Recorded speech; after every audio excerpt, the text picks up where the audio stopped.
Assalamu alaikum wa rahmatullah. Today we explore one of the most profound Quranic stories, events that look objectionable on the surface, yet are full of mercy and wisdom underneath. It is the journey of Prophet Musa with the righteous servant Al Khidr, as told in Surah Al Kahf and affirmed in authentic prophetic narrations. Stay with us to the end and tell us which moment touched your heart most and why. Before we dive in, what prompted Prophet Musa to set out on this mysterious journey? Bismillah ar-Rahman ar-Rahim.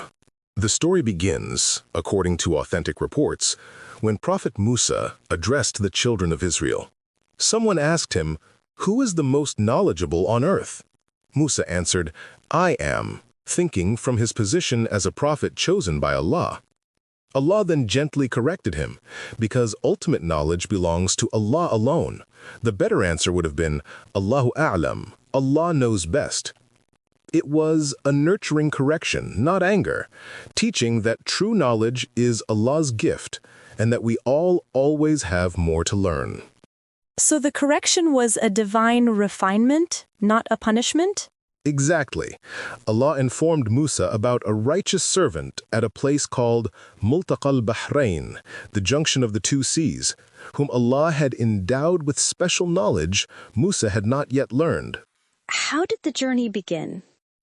Allah instructed Prophet Musa to carry a fish in a small basket as a sign. Wherever the fish was lost, that would be the place to meet the righteous servant. Musa set out with his young assistant, Yusha bin Nun, who would later become a prophet. They journeyed until they reached a rock by the sea and fell asleep from fatigue. By Allah's will, the fish came to life, slipped out of the basket, and made its way into the sea in a miraculous way, as if a water tunnel opened for it to pass through. Subhanallah, imagine the scene, like a film, the water parting into a path for the fish. It is a sign that Allah manifests His wonders for whom He wills. Musa did not notice it that moment because both he and his assistant were unaware. After hours of walking, Musa said to his student that they should eat as they were exhausted. Then the young man remembered and admitted he had forgotten to tell Musa about the fish. Realizing this was the promised sign, Musa said, "This is what we were seeking." And they retraced their steps until they returned to the rock. So at the rock, the long-awaited meeting took place. How does the Quran describe it? Allah says in Surah Al Kahf, فَوَجَدَا عَبْدًا مِنْ عِبَادِنَا آتَيْنَاهُ رَحْمَةً مِنْ عِنْدِنَا وَعَلَّمْنَاهُ مِنْ لَدُنَّا عِلْمًا, meaning, then they found one of our slaves, to whom we had bestowed mercy from us, and whom we had taught knowledge from us. Prophet Musa greeted him, saying, "Assalamu alaikum," and Al Khidr was surprised, because he wasn't used to seeing anyone in that remote place. Musa then introduced himself and humbly asked him to learn from him, saying, "May I follow you, so that you teach me from the guidance you have been taught?" Look at this humility, a great prophet asking to learn from another servant. Exactly.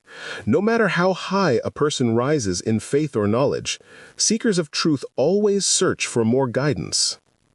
But Al Khidr warned him, "You will not be able to have patience with me," meaning that what you will see from my actions will seem strange to your mind and you won't be able to bear it. Musa replied with determination, "Insha'Allah, you will find me patient and I will not disobey you." Here, Al Khidr set a clear condition. Do not ask me about anything until I myself explain the wisdom to you. Before we continue with the three events, there's a common question: was Al Khidr a prophet or a righteous saint? In brief, most scholars held that Al Khidr was a prophet. Why? Because Allah describes him as being granted special mercy and taught direct knowledge from Allah. And at the end, he says he did not act on his own, meaning his actions were by divine command, not personal inspiration. This is why he was permitted to do things that would normally be impermissible without revelation. The wisdom behind them appears later. Those who say he was a righteous saint still agree that private inspiration cannot override revealed law. Therefore, the stronger view is that Al-Khidr was a prophet, and his actions in the story were by Allah's command, with their wisdom unveiled in the explanation at the end. This is where the mysterious events begin. What was Prophet Musa's first test on this journey? They boarded a small boat owned by poor sailors who lived off fishing and ferrying people. Because they recognized Al-Khidr, they took him and Prophet Musa on board without charge. Suddenly, Al-Khidr removed a wooden plank with a carpenter's tool and made a hole in the boat. That's shocking, especially as they were the sailors' guests. Exactly, which is why Prophet Musa protested. Did you damage it to drown its people? This is a grave thing. Al-Khidr reminded him of the condition, and Musa apologized. Don't hold me to what I forgot. Then a small bird pecked at the sea, and Al-Khidr said, your knowledge and mine compared to Allah's knowledge is like what this bird took from the ocean, just a drop. Imagine that, a single drop versus a vast ocean. That's the gap between human knowledge and Allah's limitless knowledge. Then came the second and hardest test, the boy. As they walked, they saw a boy playing with other children. Al-Khidr took his life. Prophet Musa reacted immediately. Have you killed an innocent soul without right? This is a monstrous thing. Al-Khidr repeated his warning. Realizing he had overstepped again, Musa said, if I question you after this, then don't keep me with you. It was his final, self-imposed chance. And the third and final event, equally puzzling? They arrived at a town, asked for food and hospitality, but the people rudely refused. Despite that, Al-Khidr found a wall about to collapse and repaired it with his own hands for free. Prophet Musa said, you could have taken payment for that, at least enough to buy food. Al-Khidr replied, this is where you and I part ways. I will now explain the meaning of what you could not bear patiently. Here, Al-Khidr reveals the wisdom behind actions that first looked shocking. Let's watch how divine mercy works behind the scenes. First, the boat was the livelihood of poor workers at sea. A tyrant king was seizing every sound vessel, so Al-Khidr made a small, repairable flaw to protect it from confiscation. Their income stayed in their own hands, and they could fix the hole once the danger passed. Second, as for the boy, had he lived, he would have driven his believing parents into great hardship in faith and life. In his mercy, Allah would grant them a child purer in heart and closer in kindness. This was hidden wisdom no human could know on their own. Hence Al-Khidr's words, I did not do it of my own accord. Third, the wall concealed a treasure for two orphans whose father was a righteous man. Al-Khidr restored the wall without taking payment, so their wealth would remain safe until they reached maturity and could rightfully take it.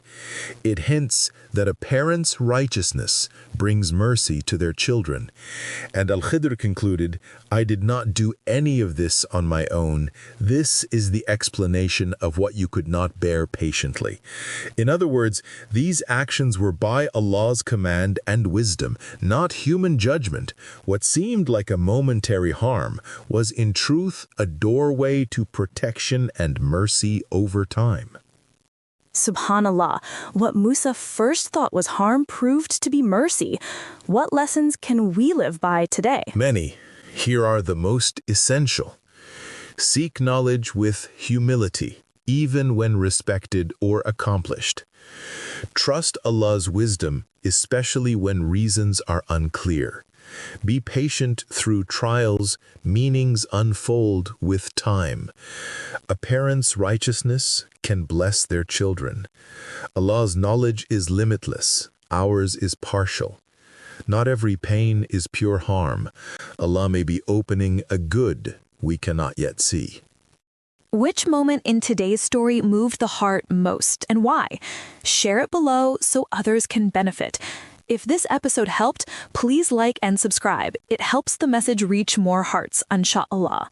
Wassalamu alaikum wa rahmatullah.